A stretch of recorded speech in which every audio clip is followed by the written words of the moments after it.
अस्सलाम वालेकुम रहमतुल्लाहि व बरकातुहू। फरहत हाशमी बोल रही हूँ। क्या हाल है सबका? आजकल मैं देखती हूँ कि हज का मौसम है और हर तरफ एक रौनक है खास तरह की। बहुत से लोग हज की तैयारी में मसरूफ हैं। अजीब तरह के जज्बात हैं। कुछ और लोग उदास भी हैं कि हम हज पे नहीं जा पा रहे। तो हो सकता है कि आप उन खुशकिस्मत लोगों में से हों जो हज पे जा रहे हों, या फिर अभी आपकी बारी नहीं आई। तो बहरहाल अगर आप हज पर नहीं भी जा पा रहे तो परेशान होने की जरूरत नहीं है। अल्लाह सुब्हानहू तआला ने आपके लिए भी बहुत से ऐसे मौके रखे हैं। खुसूसन जुल्हज्जा के पहले 10 दिनों में आप बहुत से नेकी के काम कर सकते हैं।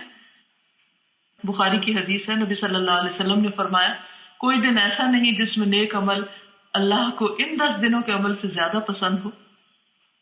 तो इन 10 दिनों में आप जो भी अच्छा अमल करेंगे इंशाअल्लाह उसका कई गुना ज्यादा अजर पाएंगे। इन दिनों में खासतौर पर जिन अमाल की बहुत फजीलत है उसमें तकबीरात का पढ़ना है।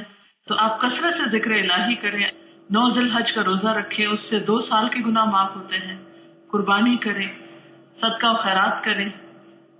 और इसी तरह खुसूसी तौर पर आप देखिए कि जब आप कुर्बानी करें तो इस बात को याद रखें कि अल्लाह सुब्हानहू तआला को कुर्बानी के दिन कुर्बानी से बढ़कर कोई भी अमल महबूब नहीं।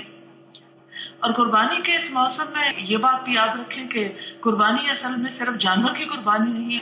हमें इससे और बहुत से सबक सीखने हैं। अपने जज्बात की कुर्बानी भी करना है, दूसरों के साथ उसमें मामला करना है, रूठे हुए लोगों को मनाना है। तो ऐसे नेकी के बहुत से काम हैं जो आप इन दिनों में कर सकते हैं। तो अल्लाह ताला से दुआ है कि वो हम सबको इन दिनों की खैर और बरकत और भलाई से मालामाल फरमाए और हम सबको आखिरत में अपने नेक बंदों में शामिल कर दे। सबके लिए बहुत सारी दुआएं। अस्सलाम वालेकुम रहमतुल्लाहि व बरकातुहू।